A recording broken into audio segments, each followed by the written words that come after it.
On good. I'll just quickly introduce you, Sylk, if you don't mind, and just take this opportunity. So great. So hi. Should I go ahead? Are we ready to go? Okay. So hi everybody. I'm Peter Schwartz. I'm the director of the IU Center for Bioethics and of the Bioethics and Subject Advocacy Program of the Indiana CTSI. And this is the next episode, our next installment of our monthly Treats series, the Translational Research Ethics Applied Topics. These are meant to be short introductions to key issues in research ethics that are applicable and useful to people who are conducting research and might have a question about it. They're meant to be introductory rather than an academic talk. Of course, we do have such qualified and expert people. They often throw in cutting edge knowledge and information. But again, we want you to walk away from this with an understanding of some of the current thinking and current issues as they apply, perhaps to your own research. And then if you have further questions, you can contact any of us. Me and Ta Yogo are the main contacts for the BSAP program. We also, Ta, you can tell if it's true or not, you give me a thumbs up or not, that we are going to soon have the bsap@iu.edu email, I hope. So you can just always email to the BSAP program that way in an easy way. We are thrilled to have Dr. Sotto here today to present to us on academic misconduct. Dr. Sotto has been a member of BSAP for the last few years, a very important member, bringing to us a lot of her experience in research ethics and also in running IRBs and research regulation at other universities before IU. And so we've been very lucky to have her insight and help. She is also, and perhaps more importantly, the vice chair for faculty affairs, development and diversity in medicine and an assistant professor in our department. And her work is very important in the area of ethics and in research ethics, and of course, throughout medicine and the society relating to diversity and discrimination in medicine and society. And so we've been thrilled to have her as a faculty member in BSAP and thrilled to have her speak to us today. So Dr. Sotto. Okay, well, thank you very much. I will go ahead and share the screen now. And, okay, you see this? Okay. Give me a thumbs up if you can see it. It's one of those bingo things. Okay. So thank you very much for the introduction, Peter. I am happy to join all of you today. I will talk about research misconduct, and yes, I will mention COVID-19. I was trying to come up with a clever name for a title for this talk, and I just felt that that pretty much summarized it. So as Peter said, I am Sylk Sotto and I am a proud member of BSAP. For this talk, I will just focus on the high level overview of what research misconduct is. The vast majority of us are definitely engaged in research. And we want to do the right thing. We want to do it right. We want to carefully design studies. We want to take into consideration, obviously, research ethics. We want to properly carry out the studies and report results in order that advance that scientific and medical knowledge. So this is what we will do indeed today. We will do a little bit of oversight in terms of who's in charge. We will define research misconduct. And as I do with our students, I like to discuss the top retractions.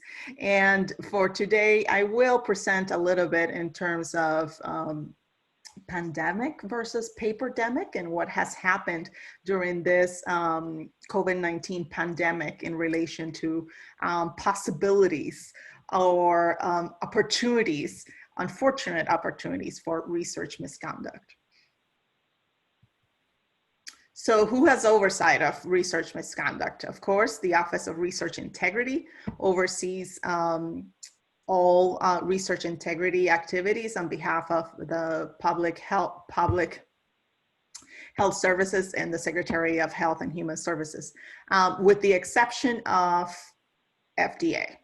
So it is codified under 42 CFR 93 which is how us research compliance officers often communicate. And at IU, we have a research misconduct policy, which applies to everybody that holds university appointments and graduate students.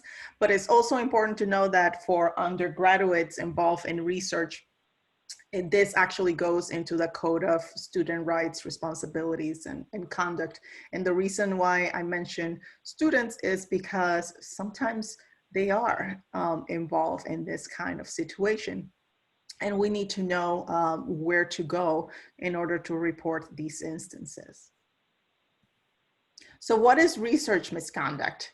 So research misconduct means the fabrication, falsification, or plagiarism in proposing or performing research, or reviewing research and reporting these research results. The fabrication is making up data of results and recording or reporting them. Falsification is that manipulation of research, specific research materials, equipment, or process, changing or omitting data or results such that at the end, research is not accurately represented in the research record. And plagiarism is the appropriation of another person's ideas, processes, results, or words without giving appropriate credit. In general, research misconduct does not include honest error and much less differences of opinion.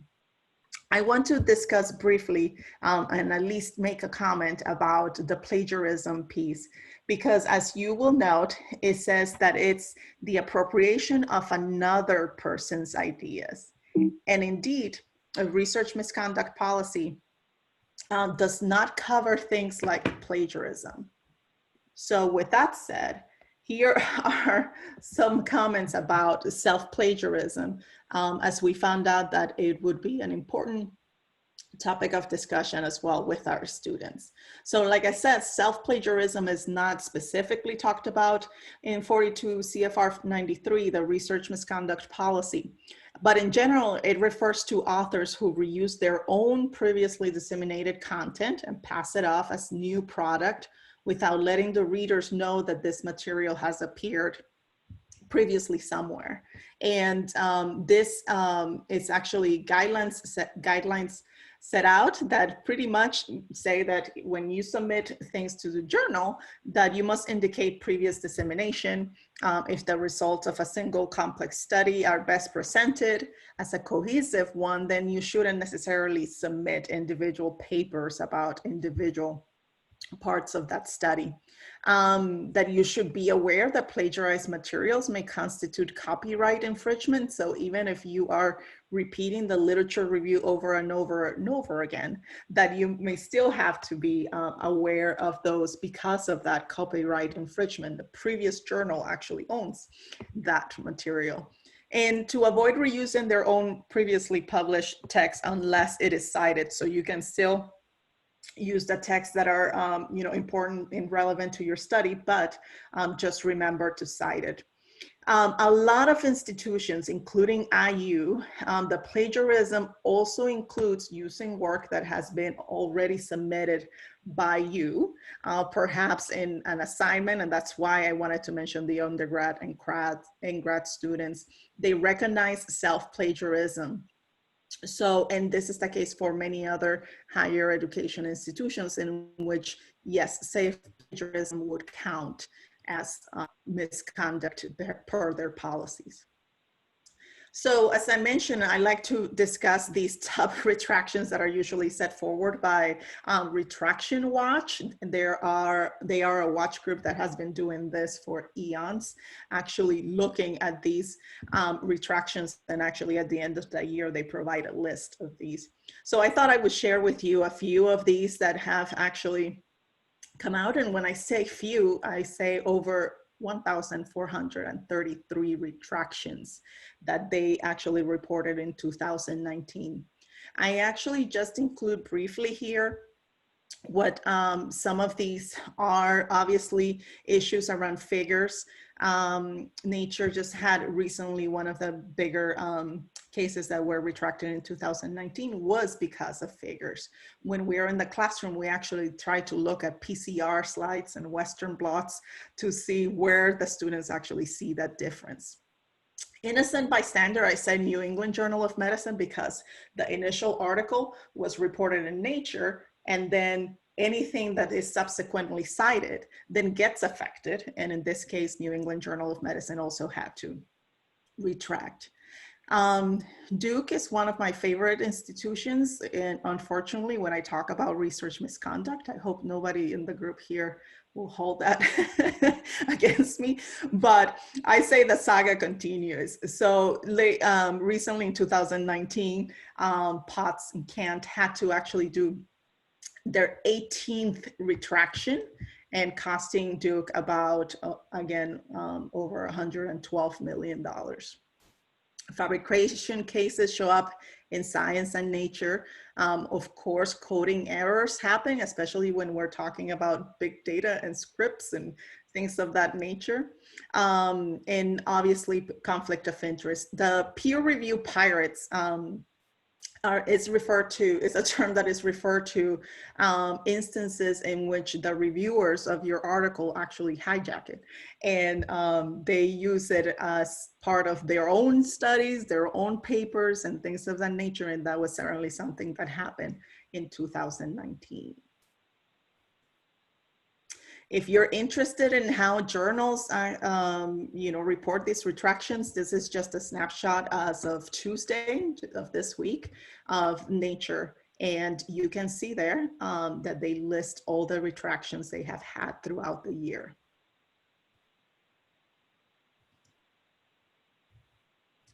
So I want to talk about the pandemic. I know that wasn't necessarily a very smooth transition, but one of the lessons about the pandemic and these retractions in journals come actually from EWAL.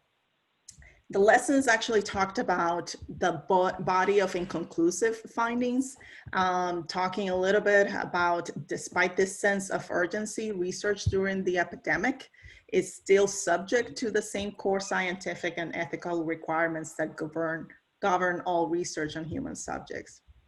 That even there's exigencies of crisis situations like global pandemics, we still require exceptional steps to combine effort and divide labor and triage out the low value and duplicative results.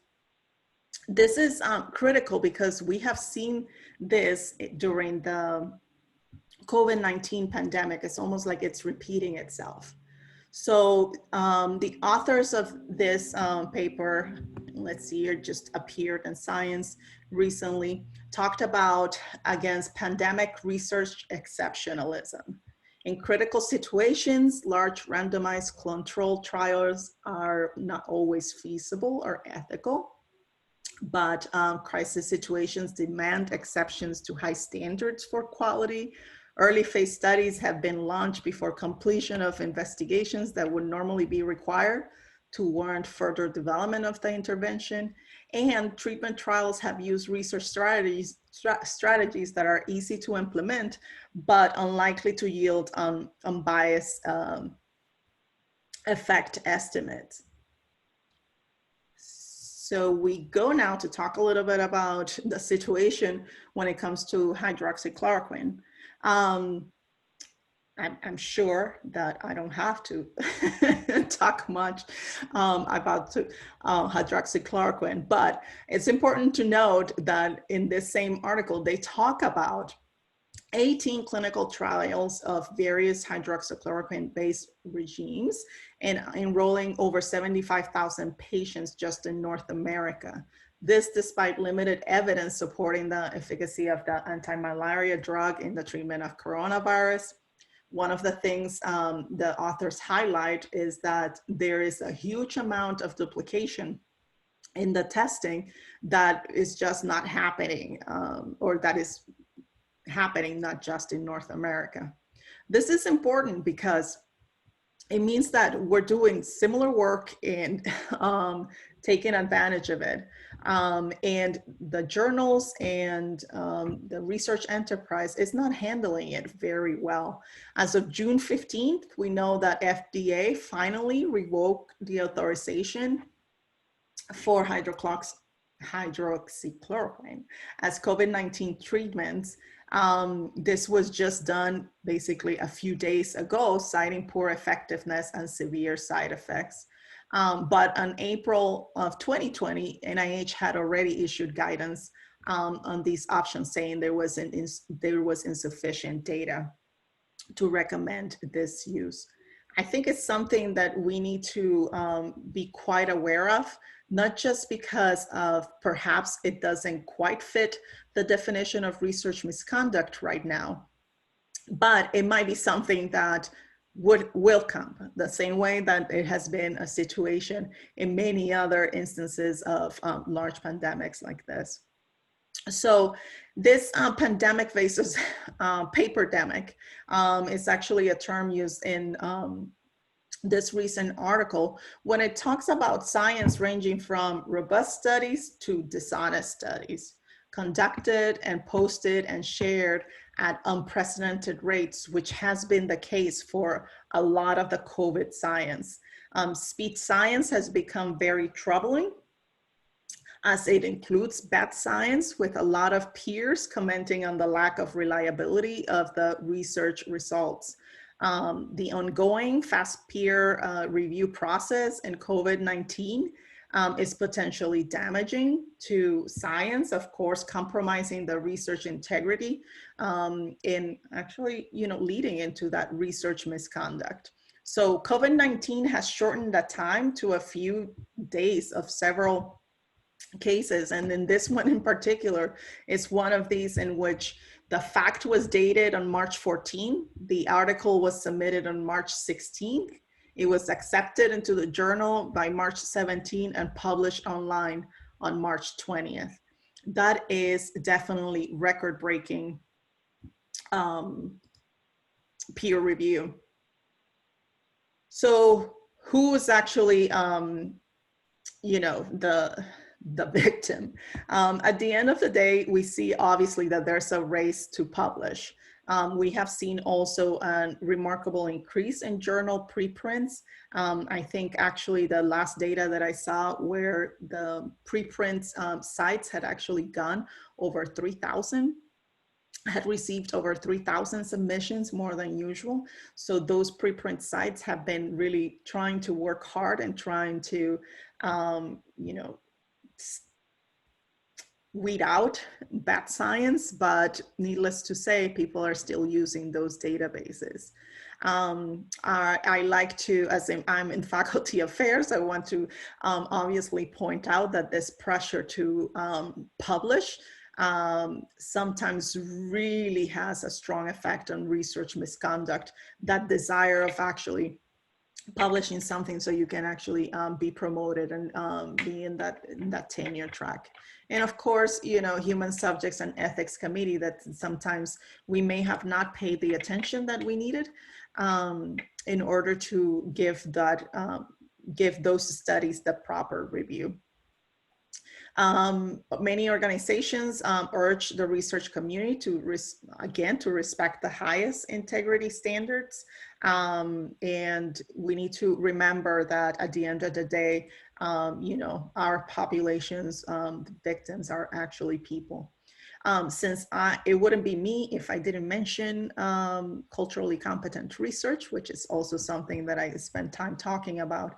I just would like to highlight, at least in this victims equal society, that we have seen obviously communities of color greatly affected by COVID, but research misconduct and obviously has led to horrific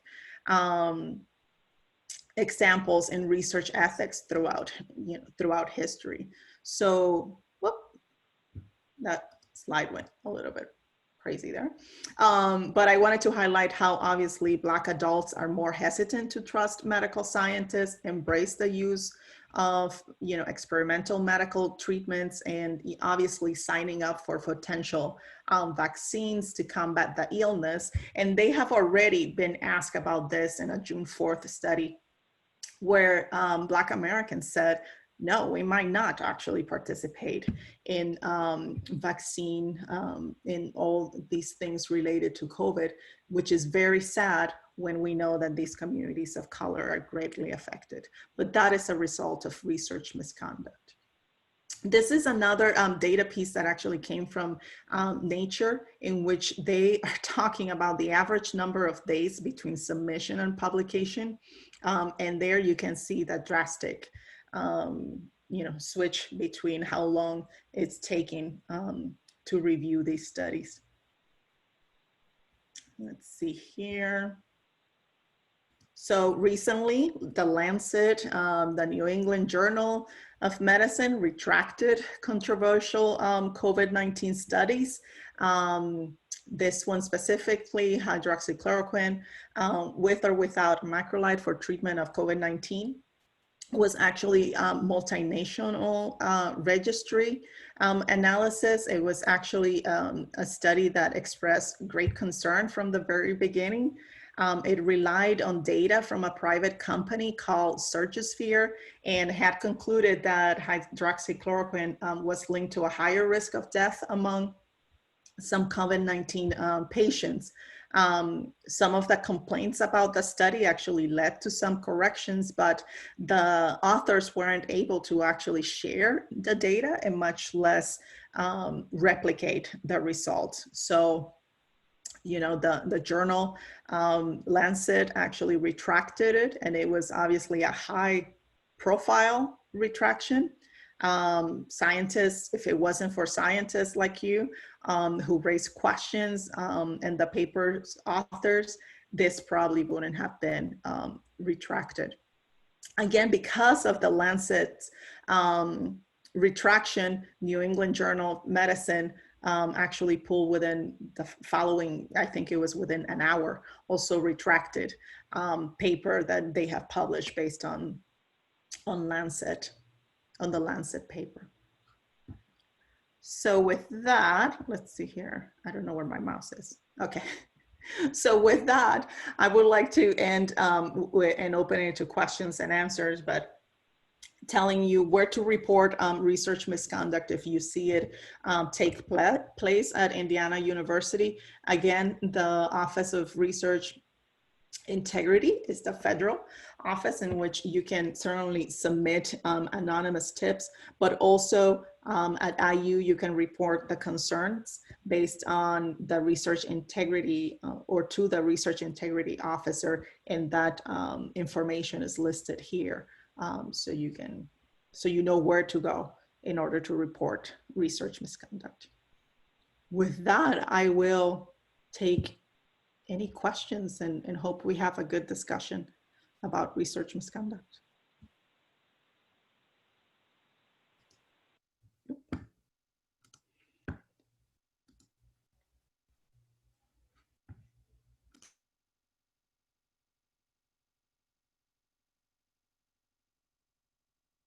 I can't hear you, Peter, if you're talking. I said questions for Dr. Sotto. I have 5, but I cannot start. I will defer to others.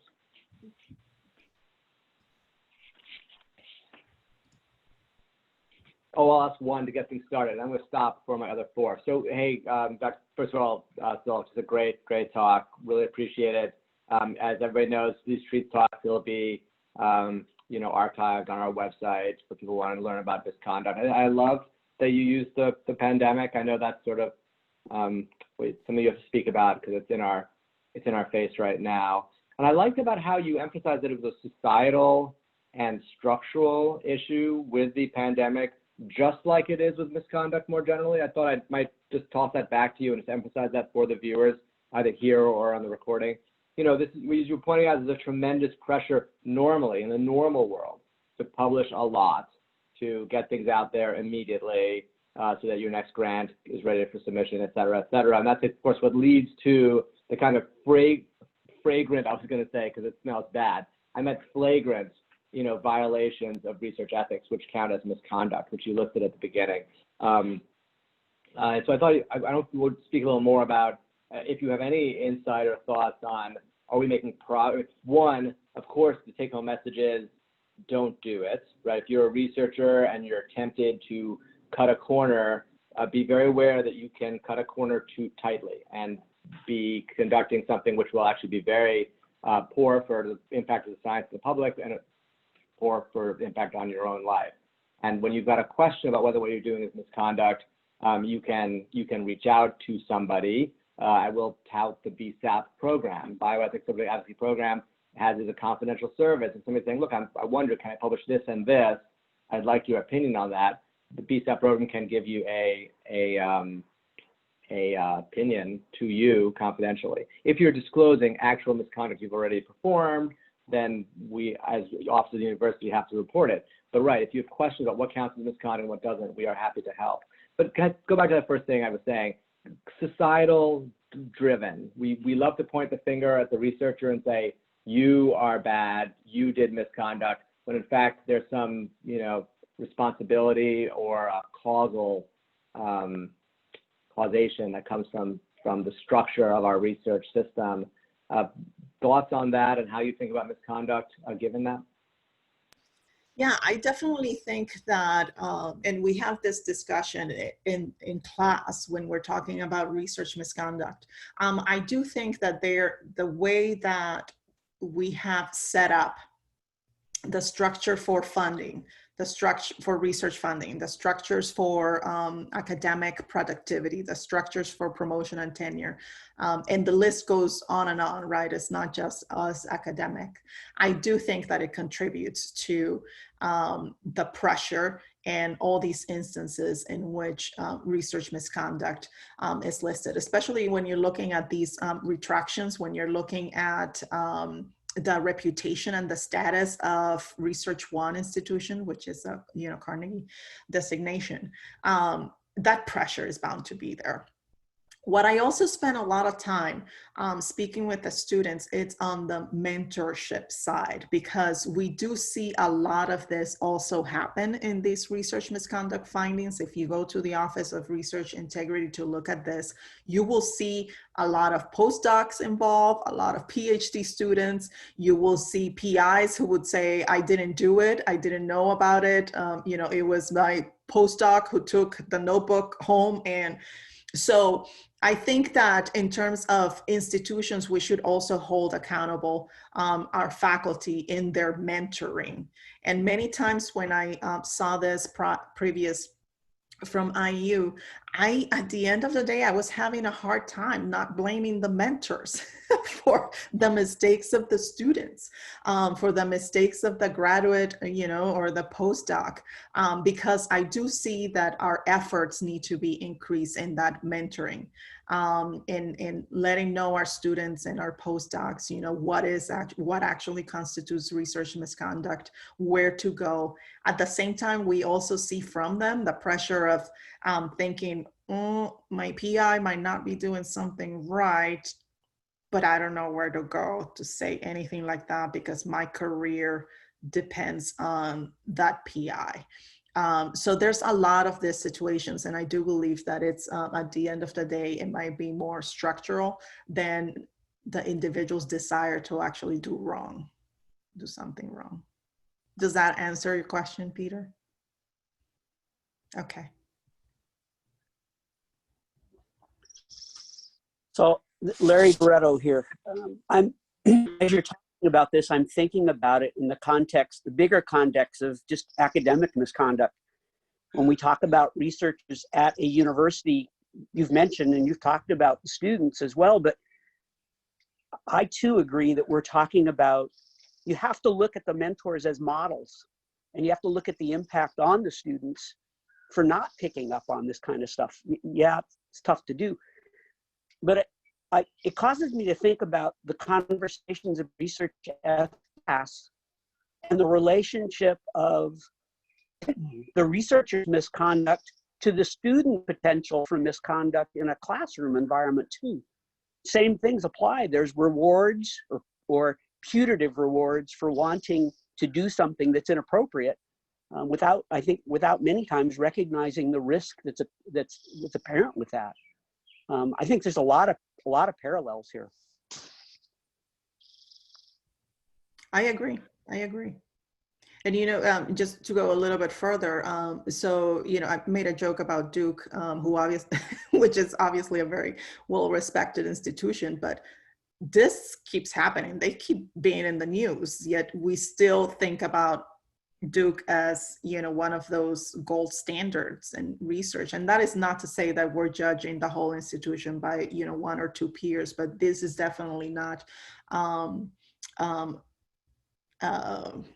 I would say it is a trajectory, I think, because it has been going on. So again, I don't mean to pick on Duke, but when you look at academic institutions and you look at the research misconduct and what it has cost them, I think a recent, or maybe it was just 10 years ago, which today will be even more, that estimate was actually around $110 million that actually cost academic institutions this research misconduct. So I think the costs are in and out of research and in and outside the classroom as well.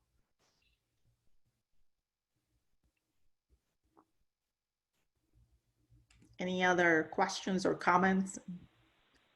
I don't have all the answers, but I'm happy to chat with you about it.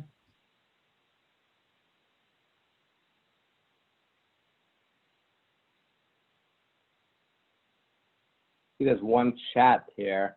Sylk, Sylk, you would chat about it. Anybody else with questions about misconduct, the proper understanding of it?